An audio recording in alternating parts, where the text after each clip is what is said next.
Hey, what's good with you guys? Thank you for tuning in to another episode of the Burn the Bucks. It's the Birdman here, along with that Dragon Calypsa. We've got a few NBA picks for you guys today. First, I wanted to recap. We went 1-2 for our last video, and I apologize to everybody. I know a few of y'all were asking me questions about what I liked today and whatnot, because I did not record a video for the games that were played for Friday, and I had to reevaluate a few things, and I don't know. I'm at that point of where I just had to.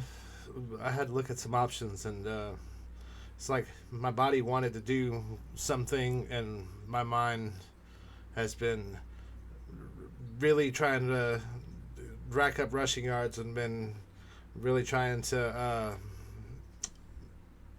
Draw out a game plan. Basically, I'm not trying to give. I'm not saying I'm giving up videos or anything, and I'll do my best not to have any more breaks until after the All-Star break, until the All-Star break. Yeah, because I'm not going to give you all a tout on East versus West, or the Team USA versus Team World for the Rising Stars Challenge. I'm not about that life. So. That'll be the next time I take a break, guys. And I do apologize to y'all again. The games I have for y'all today, the first one I have for you is the Warriors are on the road playing against the Atlanta Hawks. The Atlanta Hawks are a 2.5-point favorite at home. The over-under on this game is 248.5. DeAndre Hunter and Sadiq Bey are going to be questionable for the Hawks. Chris Paul, Gary Payton II, and Moses Moody are out. Dario Saric is going to be questionable for the Warriors. The Hawks have covered in only 2 of their last 8 games, while the Warriors have covered in 4 of their last 5 since resuming action. Earlier in the month, these 2 teams met in California, where the Hawks were blistered on the Warriors' home court. I also like the away team in this one. I'm taking the Warriors plus 2.5 on the road. Next, I have for you guys, I have the Sacramento Kings are on the road playing against the Chicago Bulls.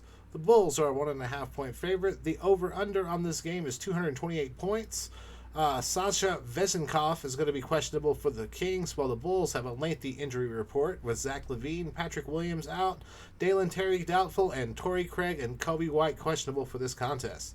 The Kings have won 5 out of their last 6, and I will tell you guys, I have been looking at some trends, and I've seen that the Bulls have had a hard time covering against teams that aren't at the bowels of the NBA standings. This calendar year, the Bulls haven't covered against a single team that has a 500 record this year, or thus far. So I don't look for that trend to change in this one. I'm going to tell you guys I'm picking the Kings plus 1.5 on the road. And then my last game I have for you guys is I have the Cleveland Cavaliers are on the road. They're playing against the San Antonio Spurs. The Spurs are a 10-point favorite or a 10-point underdog at home. Jared Allen is going to be questionable for the Cavaliers, while Keldon Johnson is going to be questionable for the Spurs. The Cleveland Cavaliers won, but they didn't cover against the Memphis Grizzlies, while the Spurs lost by 1 against New Orleans, covering the spread in that game.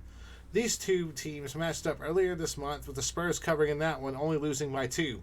Looking at the trends, the Cavaliers have won 12 out of 13 games, but they've only covered in 1 of 3 double-digit spreads over that span.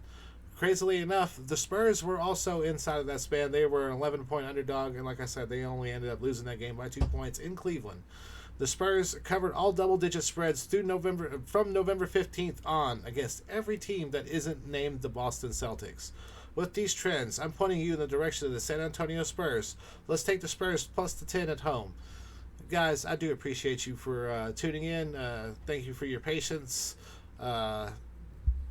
Like I say, I'm just I've been going through some things, and I'm not gonna lie, man. I've gone through the borderline the worst period of my life, and I just I'm at the point. In some aspects, I just can't take it anymore, and then in other aspects, man, I'm swinging way up, way above my weight limit, and there's nothing wrong with that either. So.